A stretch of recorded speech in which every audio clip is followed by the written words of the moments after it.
guddiga madaxweynuhu hogaaminaya ayaa safarkiisu ahaa mid dhinaca dhulka ah waxaana ay mareen wadada dheer ee xiriirisa magaalooyinka Muqdisho iyo Markaa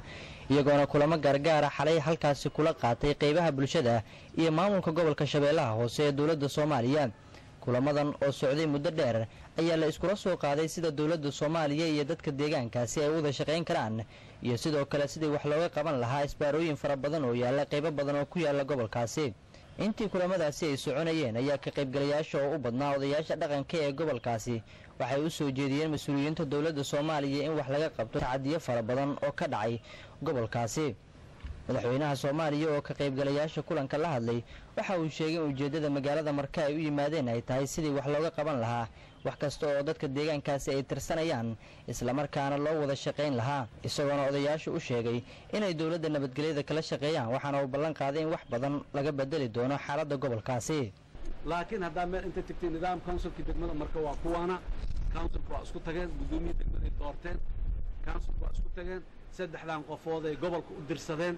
councilka gobolka waa sameysmay waa kana gobernadorka gobolka waa doorteen sallallahu alayhi waa dhamaatay maamulkiisaas isku jira degmada iskale wiilkiina waay eeda adig ka dhow dawladda kooxun hadaa keensatid adiga is eed kabdaasri iskuulka ugu diyaxtin lahaa jeebka gashanaya adiga is eed waa ku maasantahay askariga booliiska abdaasidii la siinahay kan xadaaya haddaad keensatid adiga is eed maanta taagan tahay reer hebel tuuga ay noo keeneen wallahi reer hebel niman oo ciyaar ay noo keeneen birisaasa dhacay.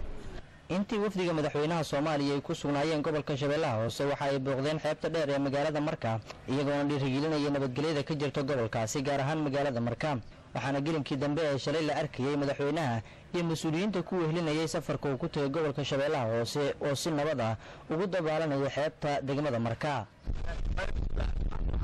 magaalada Markaa